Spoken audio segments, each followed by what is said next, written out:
No place is really pacific for very long. I mean, neither the United States, we have constant wars, okay?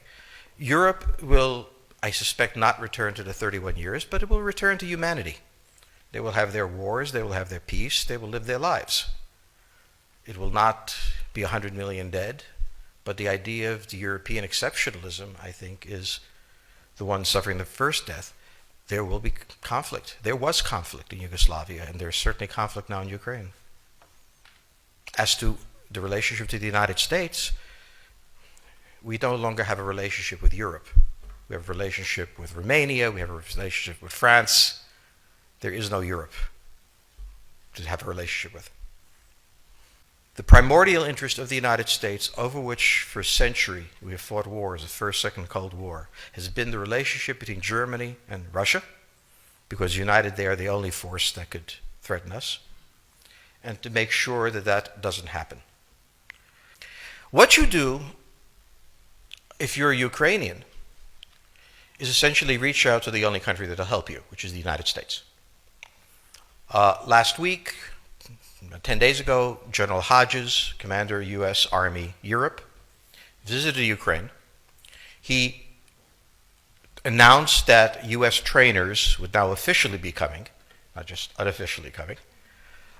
He actually pinned medals on Ukrainian fighters, which by protocol of the military is not the way. Foreigners don't get to pin on, medals, but he did, showing that this was his army.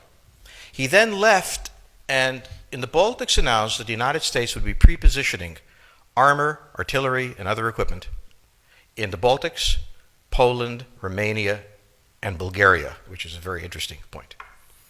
So the United States, and now yesterday the United States announced that it would be sending weapons. Tonight, of course, they denied it, but they are. The weapons will go. In all of this, the United States has acted outside the context of NATO. Because NATO has to have a 100% vote. Any one country can veto anything. And the Turks will veto it just for giggles. The point is that the United States is prepared to create a cordon sanitaire around Russia. Russia knows it. Russia believes that the United States intends to break the Russian Federation. I think that, as Peter Lorre put it, we don't want to kill you, we just want to hurt you a little bit. Either way, we are back at the old game. And if you go ask a Pole or a Hungarian or a Romanian, they live in a totally different universe from a German. And they live in a totally different universe from a Spaniard. So there is no commonality in Europe. But if I were a Ukrainian, I would do exactly what they're doing. Try to draw the Americans in. The United States has a fundamental interest. It controls all the oceans of the world. No power has ever done that. Because of that, we get to invade people and they don't get to invade us. It's a very nice thing. Maintaining control of the sea and control of space is the foundation of our power. The best way to defeat an enemy fleet is to not let it be built. The way the British managed to make certain that no European power could build a fleet was to make sure the Europeans were at each other's throats. The policy that I would recommend is the one that Ronald Reagan adopted toward Iran and Iraq.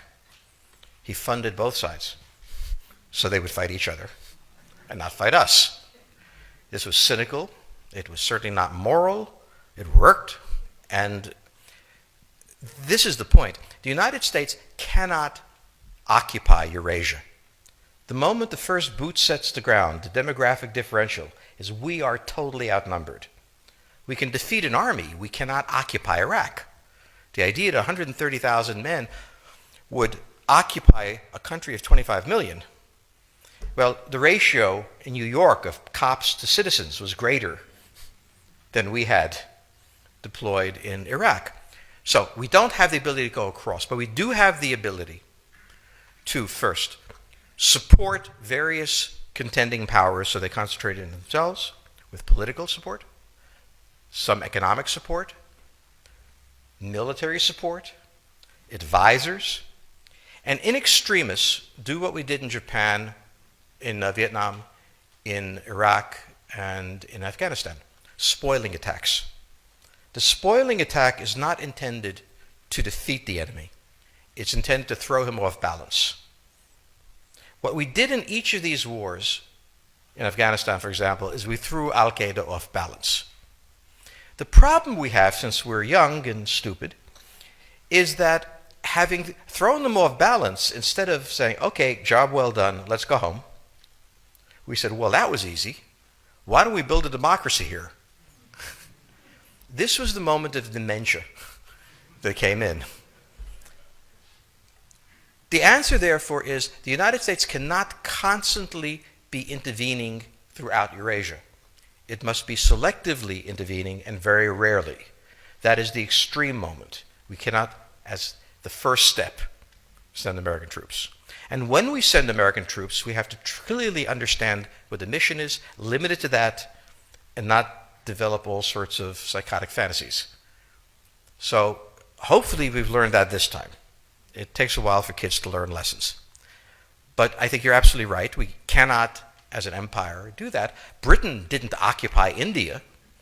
It took various Indian states and turned them against each other and provided some British officers for an Indian army. The Romans did not send vast armies out there. It placed kings like,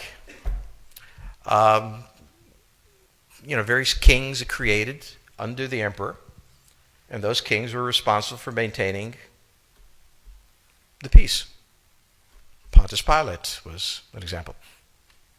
So empires that are directly governed by the empire, like the Nazi Empire, fail.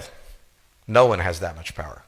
You have to have a level of cleverness. However, our problem is not yet that. It is actually admitting that we have an empire. So we haven't even gotten to that point where we don't think we can kind of go home and it'll be over. And the question on the table for the Russians is, will they retain a buffer zone that's at least neutral? Or will the West penetrate so far in the Ukraine that they're 70 miles away from Stalingrad and 300 miles away from Moscow? For Russia, the status of Ukraine is an existential threat. And the Russians cannot let go. For the United States, in the event that Russia holds onto the Ukraine, where will it stop? Therefore, it's not an accident that General Hodges, who's been appointed to be blamed for all of this, is talking about prepositioning troops in Romania, Bulgaria, Poland, and the Baltics. This is the intermarium, from the Black Sea to the Baltic, that Pilsudski dreamt of. This is the solution for the United States. The issue to which we don't have the answer is, what will Germany do?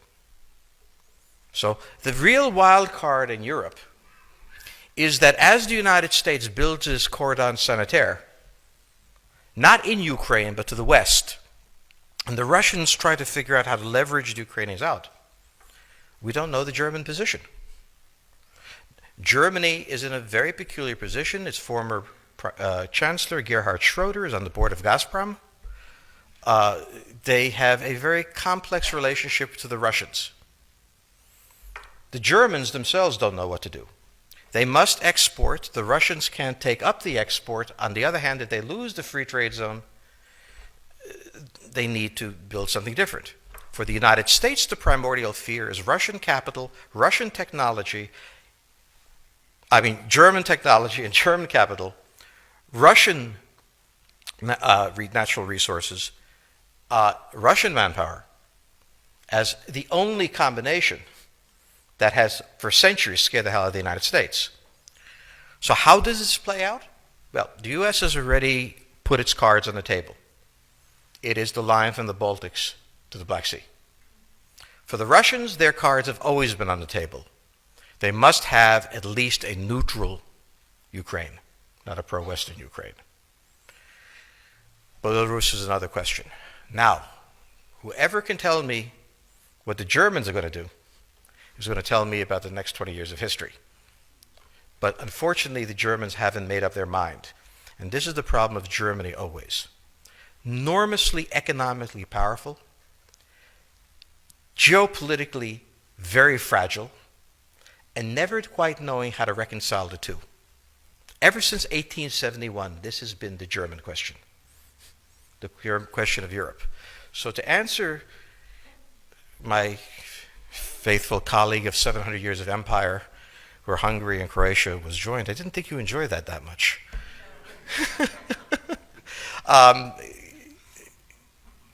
Think about the German question, because now it's coming up again. That's the next question that we have to address. And we don't know how to address it. We don't know what they're going to do. And unfortunately, that's all we have time for this evening.